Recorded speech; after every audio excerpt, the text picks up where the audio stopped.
Hi everybody, welcome to Live Blogger. In this tutorial series, we are designing this Contact Us page using HTML, CSS and JavaScript. In the previous video, I showed you how to design this using HTML and CSS. Now in this video, I'll show you how to add input validation for this form. So let me just give you a demo.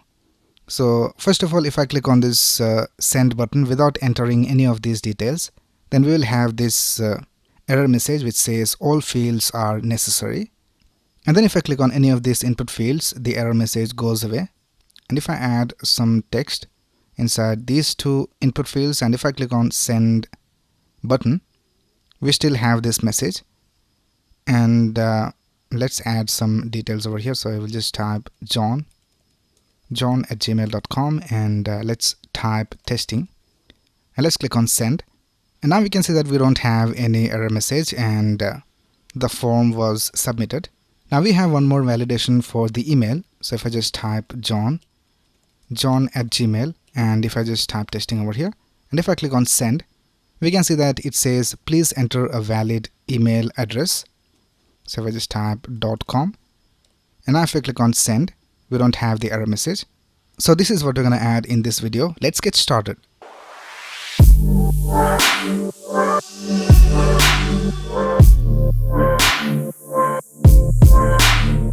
Right here I'm in my source code, and let's go ahead and create a JavaScript file for this.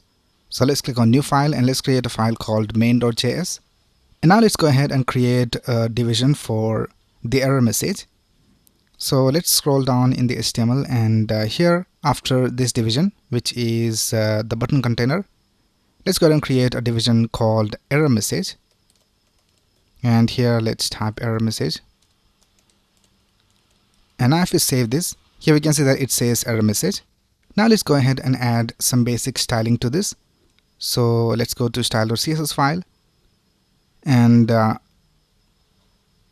here let's type contact container error message, and let's set the color of the text to red, and let's set a margin top, and let's set the margin top to 8 pixels, and this is how it looks.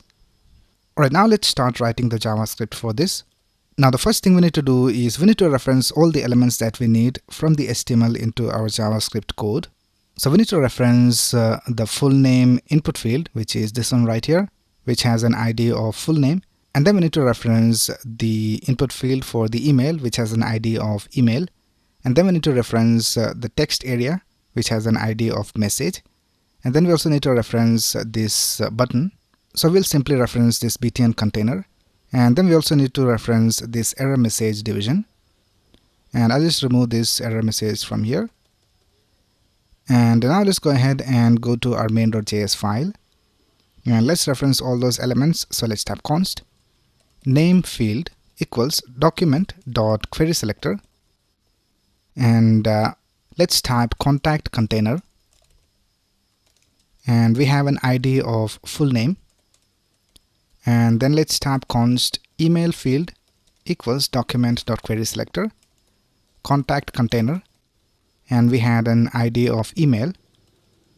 And then we have the message, so let's type const message field equals document.querySelector contact container, and we had an ID of message, so let's type hash message. And then we need to reference the send button, so let's type const send btn equals document.querySelector, and let's type contact container. And here we can see we have this division with the class of btn container. So let's type btn container. Now let's go back to our design, and we have a problem with this button. Here when we hover over this icon, we don't have the cursor set to pointer. And when we hover over any other part of the button, we have the cursor set to pointer. So we will fix that. And if I click on any other place, the page refreshes. But if I click on this icon, it doesn't happen. So let's go back, and let's go to the CSS, and let's just fix that. Here for the SVG of the button container, let's type pointer events, and let's set it to none. Now let's go back, and now we can see that we have the cursor set to pointer even for the icon. So everything is working alright. Now let's go back and let's write the code for the validation. So we will go ahead and add an event listener to this send button. So let's type send btn.add event listener, and we will listen for the click event. And let's create an arrow function over here. Now let's add an if condition and let's check whether even one of these input fields is empty. So we can just type name field dot value equals empty, or email field dot value equals empty, or message field dot value equals empty. And if this is true, then we need to write some code. So the first thing we will do is we will prevent the default behavior of the form. So by default, when we click on this send button, the page reloads. So we need to prevent that. So for that we need to use an argument that we get from here. So I'll just call it e. You can name this anything you want. And let's type e.prevent default. So this will prevent the default behavior of the send button. And now let's go ahead and add the text to the error message. So here for the error message we have this division with the class of error message. So I'll just reference that over here. So just type const error message equals document.querySelector contact container error message. And let's go ahead and type error message dot text content equals, and let's type all fields are necessary. And let's add an else over here and let's type error message dot text content equals blank. Right, now let's go back to our HTML file and let's link our JavaScript file over here. So here just before the body ends, let's type script :src, press tab, and here let's type main.js. And let's go back to our design and let's see whether it works. So let's click on the send button, and now we can see it says all fields are necessary. And if we leave even one of these fields blank, we will have this message. But we have some problems with this. If we add some space over here and if I click on send, we can see that we don't have the error message. So here if we just add some space for all of these input fields and if I click on send, we will not have the error message. So let's fix that. Let's go back and here let's type name field dot value dot trim. So this will trim all the extra spaces, and let's add that to the email field and also the message field. So let's type value dot trim.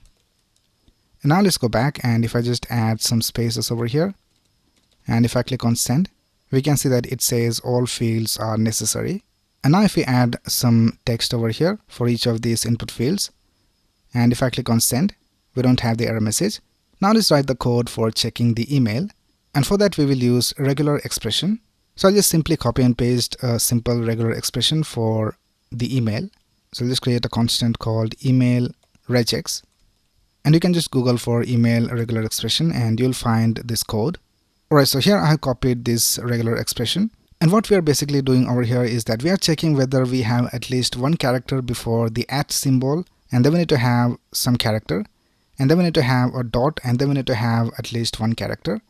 So this is basically a simple format of an email. So this is what this regular expression does. Now let's go ahead and check whether this email field matches with this regular expression. So let's go ahead and add an else if over here. So I'll just type else if, and here let's add the condition. So here let's type email regex dot test, and in parentheses you have to type email field dot value. So this will check whether the email field value matches with this regular expression, and we have to check whether this is not true. So let's add an exclamation over here, and here also let's type e.prevent default and error message dot text content equals please enter a valid email. Right, now let's go ahead and check whether this works. So let's go back to our design and let's add some text over here and let's click on send. And now we can see it says please enter a valid email, And if you don't have one of these values, then it says all fields are necessary. Now let's go ahead and enter a valid email. So I'll just type test@gmail.com and let's click on send. And now we can see we don't have any errors, so everything is working all right. Now the last thing we need to do is when we have this error message and when we click on any of these fields, the error message should disappear. So here we can see in the original design, if I click on the send message, we have this error, and if I click on any of these input fields, the error message goes away. So let's go ahead and add that functionality. Here let's type name field dot add event listener, and we will listen for an event called focus, and this will be fired when we click on these input fields, and when these input fields are in focus, the event will be fired. So let's create an arrow function over here, and here we simply need to set the error message to blank. So I'll just copy this and paste it down here, and I'll just copy this whole code from here and paste it 2 more times for the email and the message. So here let's type email field, and here let's type message field, and now let's go back and let's click on this send button, and we have this error message, and if I click on any of these input fields, the error message goes away. So everything is working all right. Let's check it once more, and let's add a message, and let's click on send, and we don't have any problems. Alright, so that's basically how you can add input field validation to this contact form using JavaScript. So that's basically it for this video. If you have any doubts, you can ask in the comments below. And if you like this video, please click on the like button and subscribe to this channel to get the latest video updates. Thanks a lot for watching. Have a nice day.